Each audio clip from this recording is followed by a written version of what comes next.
पत्नी फर्श पर बिखरी चीजों के बीच अपनी माँ की टूटी हुई लॉकेट उठाकर सीने से लगा लेती है। पत्नी की नजर पति की प्रेमिका पर पड़ती है। तुमने ऐसा क्यों किया? मेरी माँ की निशानी थी ये।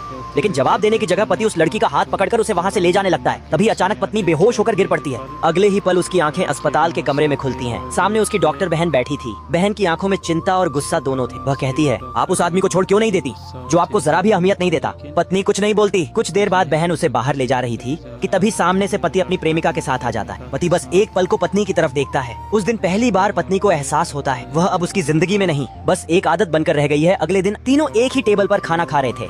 पति बड़े प्यार से पत्नी को देखकर निवाला उठाता है और उसके मुंह के पास लाता है। वह थाली छोड़कर गुस्से में वहाँ से चली जाती है। रात को वह अपने बचपन के दोस्त से फोन पर रोते हुए कहती है, मेरा पति मुझे कभी प्यार ही नहीं करता था। देर रात पेट में तेज दर्द उठता है। वह अपनी दवा ढूंढने लगती है मगर डिब्बा खाली मिलता है। दर्द से कराहती हुई वह नीचे जाती है। वहाँ का दृश्य उसकी आत्मा तक को घायल कर देता है। उसका पति अपनी प्रेमिका के घाव पर दवा